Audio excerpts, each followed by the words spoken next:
Pas de stress. .s, présent dans 27 pays avec plus de 3300 points de vente, présente Classe Export. Pas de stress, y'a .s.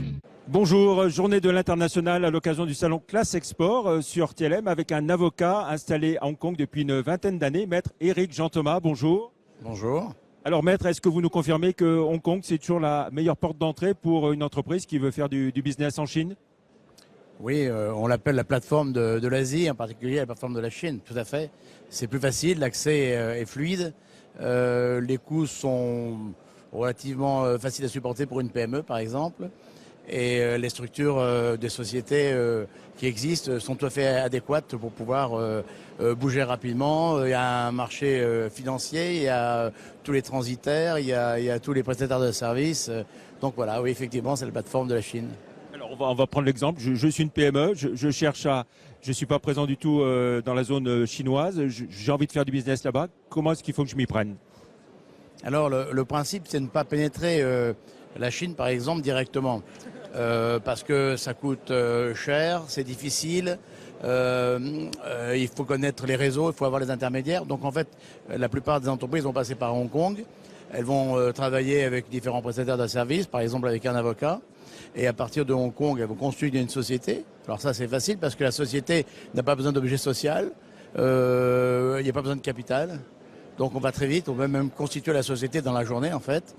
Et à partir de cette société, on va se projeter, par exemple, sur le marché chinois, souvent en créant une filiale de cette société en Chine. Ça, c'est la manière traditionnelle.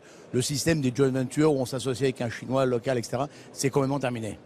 On dit souvent pourtant qu'il faut de plus en plus être avec un intervenant local si on veut y arriver. On se souvient d'exemples d'entreprises françaises qui ont eu du mal parce qu'elles n'étaient pas forcément avec le bon partenaire local. C'est tout à fait vrai, mais la différence avec ce qui se faisait avant, c'est qu'on ne va pas s'associer sur place avec le local, on va le faire venir avec soi sur Hong Kong. Et il va être notre partenaire dans une société de Hong Kong qui elle-même va créer la filiale de développement, par exemple en Chine, avec le Chinois. Mais le Chinois sera associé dans votre structure hongkongaise. Alors, est-ce qu'il y a des pièges à éviter, tout simplement? Quelques bonnes astuces? Les astuces, c'est de bien préparer, bien sûr, son projet, de ne pas trop se hâter. Mais une fois qu'on a pris les décisions, il faut y aller, il faut s'entourer des bons prestataires, des bons conseils. Et c'est vrai que c'est beaucoup plus sûr, beaucoup plus sécurisant de passer par une structure de Hong Kong que d'aller directement sur le pays, encore une fois. Est-ce qu'il y a des secteurs plus faciles, des bons plans sectoriels? Non, parce qu'en fait, la Chine, il y a deux grands marchés. Il y a la fabrication, tout ce qui est manufacturier, ça c'est traditionnel. Mais maintenant, les gens veulent pénétrer le marché pour y vendre. Mais on peut vendre tout ce qu'on veut, comme on peut fabriquer tout ce qu'on veut. Donc c'est vraiment transversal. Voilà.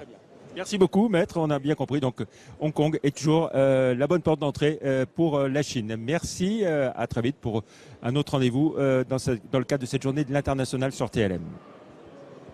Pas de stress. .s, présent dans 27 pays avec plus de 3300 points de vente, présente Classe Export. Pas de stress,